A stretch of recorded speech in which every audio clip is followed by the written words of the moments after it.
Neste sexto slide de 8 que nós estamos fazendo, né, temos mais uma teorias sociais que são especialistas no assunto, tá bem? Então você vai conhecer hoje o George Habermas, a Escola de Chicago, que foi feita por dois, que é uma escola de teorias feita por dois grandes filósofos. Tem o Albert Schweitzer, temos César Beccaria, temos John Locke e temos Immanuel Kant, né? Esses teóricos, eles também têm suas, como nome de teorias. Essas teorias também são muito bons de aplicar na sua redação. Veja só, por exemplo, que o George Habermas, ele fala sobre o agir instrumental. O que é o agir instrumental?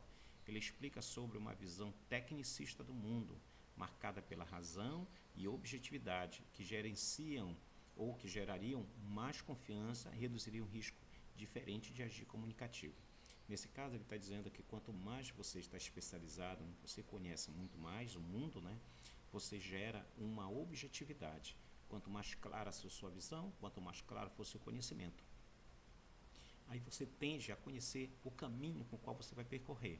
Portanto, ele facilita a ideia de que a cultura, a inteligência, ela te dá muito mais objetividade. Essa é a visão do George Habermas.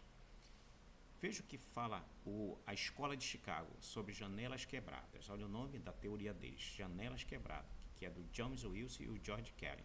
Explica que um pequeno crime, quando não coibido, acaba por permitir e ou estimular a ocorrência de um crime maior. Portanto, é uma coisa que está acontecendo muito aqui no Brasil, né? Não necessariamente essa teoria, é o contrário dessa teoria aqui no Brasil. O crime parece que compensa aqui no Brasil, enquanto que outros países de primeiro mundo não compensa. Por quê? Porque eles simplesmente coíbem logo os primeiros crimes, eles não deixam que a criminalidade avance, né? Então, se você para essa criminalidade desde o início, você está cortando o mal pela raiz. Então, o criminoso tende a não repetir a criminalidade dele. Essa é a teoria chamada janelas quebradas, certo? Temos aqui o do Albert Schweitzer, ele fala de ética de reverência à vida. Ele defende que todas as formas de vida merecem respeito e cuidado. Claro, olha só o respeito aos direitos humanos e que os seres humanos devem viver sem prejudicar outros seres vivos. Novamente, uma teoria de paz, não é verdade? Então, se o assunto for ética, muito bom aplicar o Albert Schweitzer. O equilíbrio de delitos e penas. Ele explica o César Beccaria. Explica que a certeza da punição, mesmo que moderada, causará sempre uma impressão mais intensa que o temor de outra mais severa, aliada à esperança de ser impune. Ou seja, quando a sociedade, quando a lei, ela vai e pune de cara, que isso corrobora com a janela quebrada, o que acontece? Ele evita que aquela pessoa cometa novos crimes, porque ele sabe que ele já foi coibido desde o início, então ele não quer praticar novamente. Entendeu? Ele tem medo da punição que ele vai sofrer. Então, a janela quebrada e o equilíbrio de delitos e penas é uma coisa que uma corrobora com a outra, certo? Essas que eu estou marcando aqui novamente, reforçando, né? São teorias muito boas, são teorias assim fáceis e que assim a gente entende com muita facilidade. Né? Por isso que eu acho muito boa ser utilizada. Veja do John Locke, ele explica os comportamentos humanos com base nas suas experiências e influências de vida. Ele chama isso de visão empirista. Ou seja, a população em si, como ela não tem o pensamento científico, né, principalmente no caso da sociedade brasileira, ela tem pensamento empirista. Ela geralmente age de acordo com o que ela entendeu, de acordo com a teoria dela. Então, como ela lê pouco, ela se especializa pouco, ela se tecniza pouco, ela tende a, em vez de buscar um pensamento mais concreto, um pensamento mais científico, ela pensa nas suas próprias ideias. Então ela acha que está certo fazer determinadas coisas. E aí que entra, por exemplo, ferir os direitos humanos.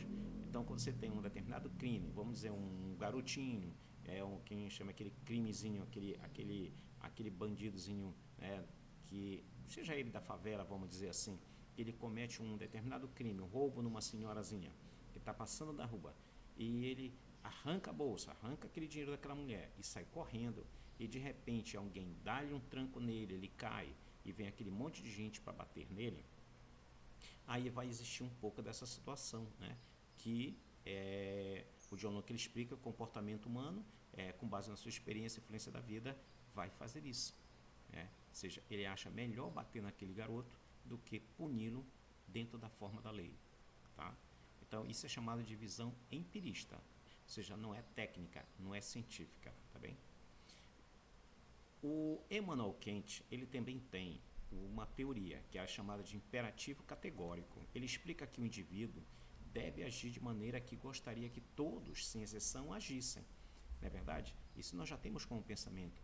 Quem é que não gosta de receber boa dádiva das outras pessoas, né? Ser um bom comportado, todo mundo que você lida e te respeita, você tende a também respeitar aquela pessoa. Todo mundo gosta disso, mas nem todo mundo pratica. Mas é uma teoria que ela é boa, né? Mas infelizmente não faz parte da maioria dos indivíduos, não é isso? Então, o imperativo categórico pensa dessa maneira. Explica que o indivíduo ele deve agir de maneira que gostaria que todos, sem exceção, agissem. Porém, como falei, não é uma teoria prática de todo mundo. Ok? Então, essa é a parte 2 sobre algumas outras teorias sociais.